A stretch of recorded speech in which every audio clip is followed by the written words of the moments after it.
বাংলা নববর্ষ ১৪৩২ উপলক্ষে জাঁকজমকভাবে শরীয়তপুরের নানা আনুষ্ঠানিকতায় বর্ষবরণ অনুষ্ঠান পালন করা হচ্ছে। পহেলা বৈশাখে নতুন বছরকে বরণ করে নিতে শরীয়তপুর জেলা প্রশাসনের আয়োজনে জেলা প্রশাসক কার্যালয়ের সামনে থেকে সকাল ৯টায় বর্ষবরণ আনন্দ শোভাযাত্রা বের করা হয়।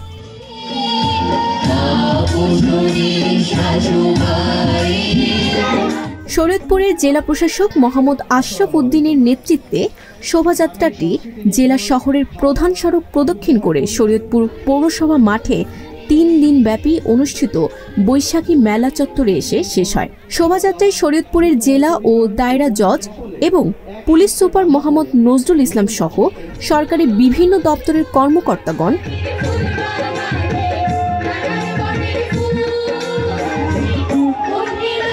এবারের শোভাযাত্রায় বাঙালিপনা, বাঙালির ঐতিহ্য সংস্কৃতি তুলে ধরা হয়।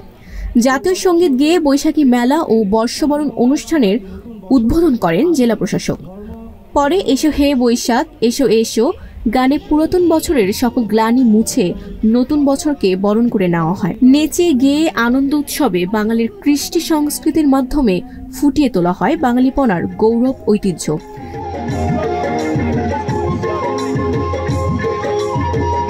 শিশু কিশোর কিশোরীদের গান নাচের মাধ্যমে মেলা মঞ্চ হয়ে ওঠে মুখরিত। মেলা চত্বরে বসেছে বিভিন্ন মাটির সামগ্রী, পোশাক ও খাবারের ২০টি স্টল। পরে মেলা চত্বরে বিভিন্ন স্টল পরিদর্শন করেন জেলা প্রশাসক, জেলা ও দায়রা জজ এবং পুলিশ সুপার সহ অতিথিরা। পরে চলে পান্তা ভোজন। এছাড়াও পৃথকভাবে জেলার ৬ উপজেলার বিভিন্ন স্থানে ও বিভিন্ন শিক্ষা প্রতিষ্ঠানে স্ব উদ্যোগে হওয়া বর্ষবরণ অনুষ্ঠানে মুখরিত হয়েছে।